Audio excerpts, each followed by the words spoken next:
తెలంగాణలో నీట్ పోరుపై అధికార విపక్షాలు ఘాటు విమర్శలు చేసుకుంటున్నాయి. కాంగ్రెస్ అగ్రనేతలు ఢిల్లీలో కొట్లాడుతూ ఉంటే సీఎం రేవంత్ రెడ్డి కొడంగల్లో ధర్నా చేశారు అంటూ విమర్శించారు బీఆర్ఎస్ వర్కింగ్ ప్రెసిడెంట్ కేటీఆర్. అయితే కాంగ్రెస్ పార్టీ నెలన్నర నుంచే నీట్ పై కేంద్రాన్ని ప్రశ్నిస్తోంది అన్నారు టీపీసీసీ చీఫ్ మహేష్ కుమార్ గౌడ్. అసలు నీట్ పై ఇంతవరకు కేసీఆర్ ఎందుకు స్పందించలేదు అని ప్రశ్నించారు. నీట్ వార్లో గేర్ మార్చింది కారు పార్టీ. ఇందిరా పార్క్ దగ్గర బీఆర్ఎస్ విద్యార్థి విభాగం ఆందోళన నిర్వహించింది. కేంద్ర మంత్రి ధర్మేంద్ర ప్రధాన్ రాజీనామా చేయాలని డిమాండ్ చేసింది. ఈ నిరసనలో పాల్గొనడానికి వచ్చిన కేటీఆర్ ను కాంగ్రెస్ యువజన విభాగం కార్యకర్తలు అడ్డుకునే ప్రయత్నం చేయడం ఉద్రిక్తతలకు దారితీసింది.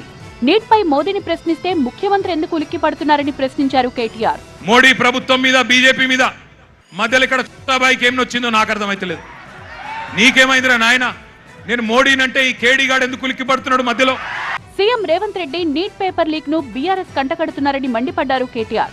నేను నిన్న లీగల్ నోటీస్ పంపించిన.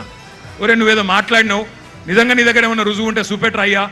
చూపెడితే నిజంగా రుజువు చేస్తే ఇదే ఇందిరా పార్క్ కాడ ఇగో ఇదే పిల్లల మధ్యన అవసరమైతే నన్ను ఉరిది కానీ ఇష్టం వచ్చినట్టు మాట్లాడి ఆ పిల్లల మనసులు మలినం చేయకు.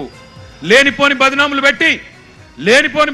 పెట్టి రాజకీయంగా సలిమంటలు కాచుకునే ప్రయత్నం చేయకు. బీఆర్ఎస్ వర్కింగ్ ప్రెసిడెంట్ వ్యాఖ్యలకు కౌంటర్ ఇచ్చారు టీపీసీసీ ప్రెసిడెంట్ మహేష్ కుమార్ గౌడ్. నీట్ విషయంలో కేసీఆర్ ఎందుకు స్పందించలేదని ప్రశ్నించారు. విద్యార్థి కుటుంబాల యొక్క పాపం తలుగుతూనే మీరు ప్రభుత్వం నుంచి గద్దె దించినారు. ఇవి మర్చిపోయి అలా నల్ల చొక్కాలు వేసుకొని మళ్ళీ ప్రజల ముందుకొచ్చి నాటకాలు ఆడుతుంటే ప్రజలు నమ్మే పరిస్థితి లేరు. నేను విద్యార్థి లోకానికి మనవి చేస్తా ఉన్నాను. టీఆర్ఎస్ నాయకులు ఆడే డ్రామాలో భాగం కావద్దు. మీరు ఫామ్ హౌస్ పరిమితమై మే, జూన్, జూలైకి వచ్చాము. ఇంతవరకు సోయి లేదు నీటి మీద. ఇవల్ల మీరు ధర్నా చౌక్ వచ్చి నల్ల చొక్కాలు వేసుకొని ధర్నాలు చేస్తుంటే కేటీఆర్ సమాధానం చెప్పాలి. కేసీఆర్ ఎందుకు బయటకు రావట్లే? ఇది కాదా మీకు లోపాయకారికి ఒప్పందం బీజేపీతో ఉంది? ఇవాళ మమ్మల్ని ప్రశ్నించే ముందు మీ నాయన ఎందుకు ఢిల్లీకి పోలే, ఎందుకు ఉద్యమంలో పాల్గొనలే, ఎందుకు ఒక స్టేట్మెంట్ కూడా ఇవ్వని పరిస్థితి.